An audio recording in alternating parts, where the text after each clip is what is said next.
Welcome to fair media.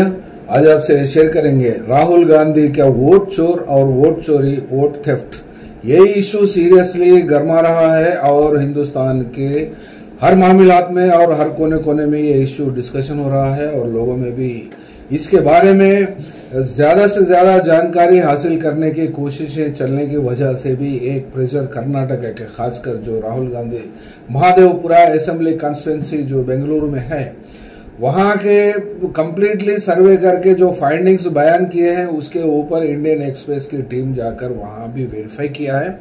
उस verification points जो जैसा कि आज का इंडियन एक्सप्रेस आप देख सकते हैं, यहाँ पर इंडियन एक्सप्रेस की टीम 3 मकामात पर जो हाउस नंबर्स 3 घरों के वहां पर विजिट किया। एक हाउस नंबर 791 जहां पर 41 वोटर्स का मामला था और उसके बाद में 68 वोटर्स 153 हाउस नंबर और 80 वोटर्स 35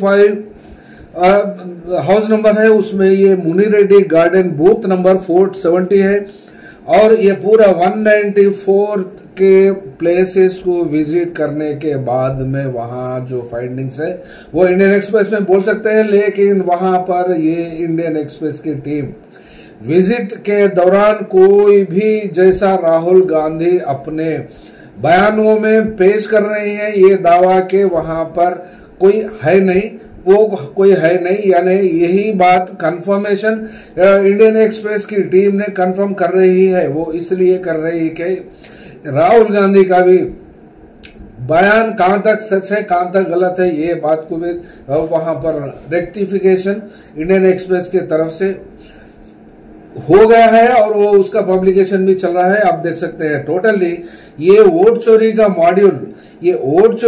मॉड्यूल में बयान आता है कि 1,250,000 वोट या तो वहां पर मल्टीपल कॉन्स्टिट्यूंसीज में अलग अलग कॉन्स्टिट्यूंसीज में इंडिया के अंदर हो या फिर कर्नाटका के अंदर हो, जो नाम रजिस्ट्रेशन हुआ है वो लोग का होता है और दूसरा बल्क रजिस्ट्रेशन नाम एक एड्रेस के ऊपर होता है और फेक एड्रेस दिया जाता है और वहां पर वैसे लोगों से वोट रजिस्ट्रेशन होता है और वोट पोल भी होता है। तो फिर ऐसे लोगों के वजह से यानी 5 आइटम्स को वहां पर ये इनके फाइंडिंग्स में राहुल गांधी के देखने को मिले हैं। तो फिर ये फाइंडिंग्स का एक मॉड्यूल कहा जाता है और इस मॉड्यूल को पेश करते हुए उन्होंने ये बयान भी दिया है कि और भी बहुत सारे कॉन्स्टिट्यूंसीज इंडिया में है जिसको 48 बताते हैं।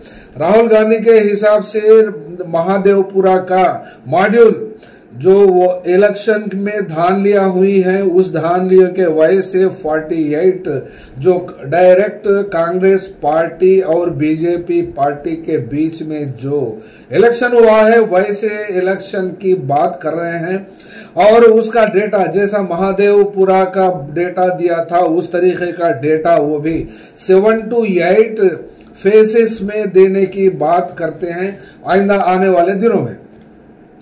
मतलब ये हुआ कि एक कॉन्स्टिट्यूंसी में काम करने के लिए राहुल गांधी की कंप्लीट टीम को 6 महीने लगे हैं, तो फिर ये 48 कॉन्स्टिट्यूंसीज जो हिंदुस्तान सतह पर वहां यहाँ पर कांग्रेस डायरेक्ट 1-to-1 कॉन्टेस्ट यानी 1-to-1 कॉन्टेस्ट जो हुआ है वैसे चीजों में थोड़े मार्जिन, छोटा मार्जिन यानी लो मार्जिन के हिसाब से कितने वोट्स हिसाब अंदाजा ले सकते हैं और लो मार्जिन की बात आई है तो फिर यहाँ पर दो चीजें देखने को मिलता है। यहाँ पर 1,250,000 का अगर एक क्राइटेरिया लेते हैं तो फिर दाल में कुछ काला नहीं, सारी दाल की दाल काली है, क्योंकि 543 पार्लियामेंट्री कॉन्स्टिट्यूंसीज में जो इलेक्शन हुआ है जो बीजेपी पार्टी 240 जीती है उसमें से 240 में कितने तरीके से कितने वोट जेन्युइन है और कितने वोट जेन्युइन नहीं है और ये 5 मॉड्यूल्स को जो आइडेंटिफाई राहुल गांधी ने किया था उस मॉड्यूल के अंदर कितने फिट होते हैं। तो आइए देखते हैं ये यहाँ पर तो जो लो मार्जिन की बात आती है, और बिहार का जो मॉड्यूल चल रहा है, बिहार में 65 लाख कॉन्स्टिट्यूंसीज टोटल कॉन्स्टिट्यूंसीज में 65 लाख वोटरों को डिलीट होता है, डिलीट कर देता है डेटा। तो वहां पर यहाँ एक कॉन्स्टिट्यूंसी पार्लियामेंट में 1,250,000 वोटर्स की बात आती है। तो चलिए यही बात लेके चलते हैं, 25,000 से लेकर 30,000 या 31,000 के मार्जिन पर हमको यहाँ पर कम से कम 18 से 20 कॉन्स्टिट्यूंसीज मिली है इंडिया सतह पर। आइए पहले देखते हैं 10,000 के अंदर वोट से कौन सी पार्टी कहां कहां जीती है। यहाँ पर ये कांग्रेस पार्टी तो हार गई है इलेक्शन, वैसा देखने को यहाँ पर मिलता है। फर्स्ट शुरू करते हैं तेलंगाना का महबूब नगर। ये महबूब नगर में डीके अरुणा की जीत 4,500 वोट से ही हुई है। वहां पर यानी कांग्रेस पार्टी के खिलाफ में हो या टीडीपी या फिर सॉरी बीआरएस पार्टी के खिलाफ हो, हम उसके डिटेल्स में तो नहीं गए, लेकिन हम 10,000 के वोट के अंदर से जो पार्टी बीजेपी के लोग जीते हैं वो लोग की बात करते हैं, और 31,000 तक। और उसके बाद में कानकेर टू भोजराज नाग इनकी जीत हुई है 1884 इलेक्शन से इनको डिक्लेयर किया गया, जीत गए हैं। और बिष्णुपुर ये खान सौमित्रा 5,567 वोट्स हैं। उसके बाद में पुरुलिया, ये पुरुलिया में ज्योतिर्मय सिंह महतो 17,079 वोट्स यानी 17,079 वोट से इनकी जीत हुई है। और बलोर घाट सुकंता मजुमदार 10,386, और बंसगांव ये कमलेश पासवान 3,150, और फूलपुर में 4,332, और फर्रुखाबाद में मुकेश राजपूत 2,678 वोट से इनकी जीत हुई है। तो फिर यहाँ पर देखते हैं किस तरीके का मामला, ना 25,000 के अंदर आते हैं तो फिर इतने सारे कॉन्स्टिट्यूंसीज आते हैं। अगर 1 लाख के ऊपर की बात 1,250,000 अगर लेते हैं तो फिर सारे का सारा बीजेपी का मामला पूरा ये होता है। और फिल वक्त जो पार्लियामेंट 18th चल रहा है, इसको कंप्लीटली डिसॉल्व करना चाहिए। डिसॉल्व करने की मांग भी तो देखने को मिलती है, वो इसलिए कि दाल में कुछ काला नहीं, सारी दाल की दाल काली है हिंदुस्तान में जो इलेक्शन हुआ है 2024 का। और देखते हैं अलीगढ़ में 15,647 वोट, और सतीश कुमार गौतम वहां उनकी जीत हुई है। और मेरठ में अरुण गोविल 10,585 वोट, और जयपुर रूरल में राव राजेंद्र सिंह है 1,615 वोट से इनकी जीत हुई है।